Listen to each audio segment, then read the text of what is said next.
She was singing, mad, twirling at times across the stage so that her skirts would lift to reveal the smart new boots she'd bought especially for the play. She was Ophelia.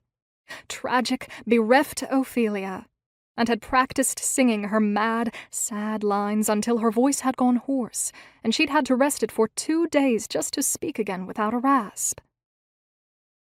"He is dead and gone, lady. He is dead and gone. At his head a grass-green turf, at his heels a stone." After weeks of rehearsals, the Junior League Society had the honor of presenting Hamlet in Bar Harbor for 2 nights only. The casino's theater was ever popular, and only borrowed after all. And this was the second. The previous night's opening had left Madeleine shaking with nerves, but tonight she felt better. She was a creature composed of flaming hot candle lanterns, and greasy face paint, and flowers, saturated in poetry and song.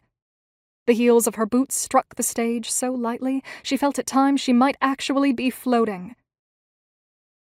Beyond the lights lining the edge of the proscenium, beneath the darkened stained-glass chandeliers, sat the hushed, breathing beast that was the audience. Except for the occasional muffled cough, the subtle twinkle of diamonds in earrings and collars, the beast was unseen, unheard. It was there and not there, anonymous, at least until it roused itself into applause. But on her third twirl, "You promised me to wed, so would I ha' done by yonder sun." She saw him. She had no idea how she'd missed him before. He was in the front of the house, very nearly center. A demon or a ghost could not have materialized more suddenly out of the shadows. Colonel Astor kept his focus fixed exactly on her, his hands folded in his lap. In the half-light cast from the stage, the planes of his face gleamed dim and harsh. The toe of one boot scraped the stage. Madeleine stumbled. She stopped and turned in the abrupt silence, then looked upstage and realized the other members of the cast were all staring expectantly at her. It must be her line. Her mind was a fizzy blank.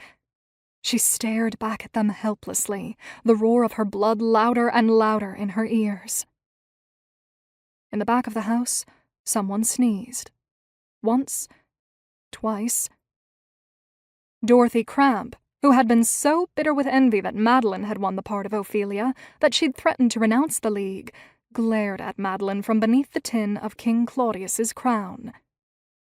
"How long has she been thus?" Dorothy said again, biting off every word. The fizziness in Madeleine's brain cleared. She remembered her song, her wild dance, what to do. She got through her next lines and then swept off the stage in a storm of petals and leaves, and spent the rest of the show watching him from behind a slit in the stage right curtain.